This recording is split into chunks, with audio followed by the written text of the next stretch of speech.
Assalamualaikum warahmatullahi wabarakatuh. Saya Khairul Nur Fitriasari dari Prodi Sarjana Terapan Kebidanan Stikes Karyausada Semarang. Pada kesempatan kali ini, saya akan membahas tentang ISPA atau infeksi saluran pernafasan akut. Infeksi saluran pernafasan akut adalah penyakit yang paling sering terjadi pada anak usia di bawah 5 tahun karena pada usia-usia ini sistem pertahanan tubuhnya masih berkembang. Pada anak-anak, ISPA biasanya terjadi 4 kali dalam setahun, terutama pada musim pancaroba atau perubahan musim. Definisi ISPA sendiri adalah infeksi saluran pernafasan yang meliputi saluran pernafasan bagian atas yaitu hidung dan faring, serta saluran pernafasan bagian bawah yaitu laring, trakea, bronkus, dan paru-paru yang dapat terjadi 14 hari pada proses akut dan lebih dari 14 hari pada proses kronis. Infeksi itu sendiri menandakan masuknya kuman ke dalam tubuh dan dapat berkembang biak sehingga menimbulkan berbagai gejala.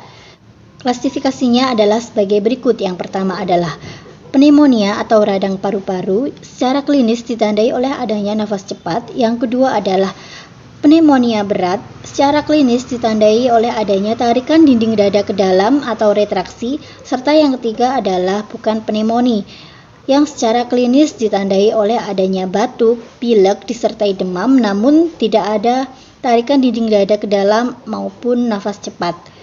Nah, apa saja faktor resiko yang menyebabkan ISPA pada balita? Yang pertama ada faktor biologis dari balita itu sendiri.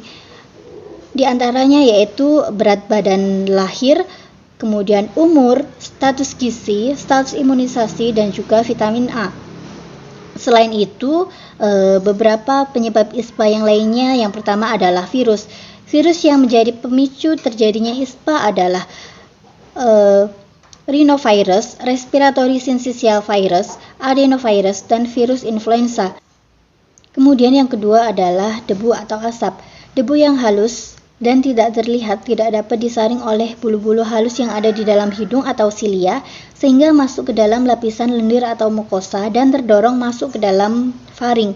Secara umum, efek dari pencemaran terhadap saluran pernafasan akan mengakibatkan pergerakan silia atau bulu-bulu halus yang ada di dalam hidung itu menjadi lambat dan kaku, bahkan dapat berhenti sehingga tidak dapat atau tidak efektif dalam membersihkan saluran pernafasan akibat iritasi oleh bahan cemaran. Produksi lendir akan meningkat sehingga akan menyebabkan penyempitan saluran pernafasan dan rusaknya sel-sel pembunuh yang ada di dalam saluran pernafasan.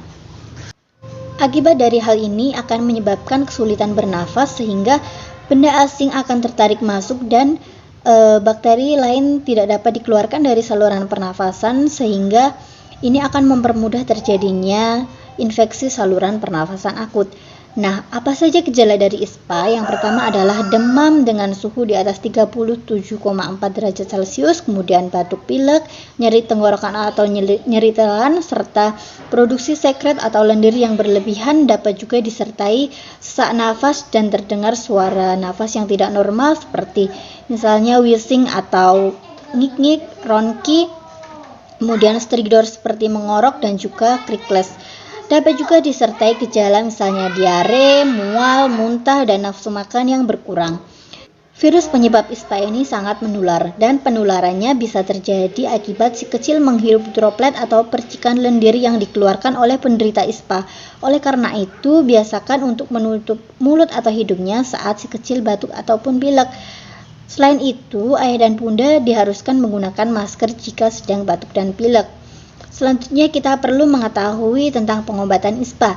ISPA yang bukan pneumonia biasanya akan sembuh dengan sendirinya, yaitu dilawan dengan daya tahan tubuh yang baik, dan jika terjadi demam, kita perlu memberikan kompres air hangat dan juga antipiretik atau penurun panas sesuai dengan dosis yang telah dianjurkan oleh dokter.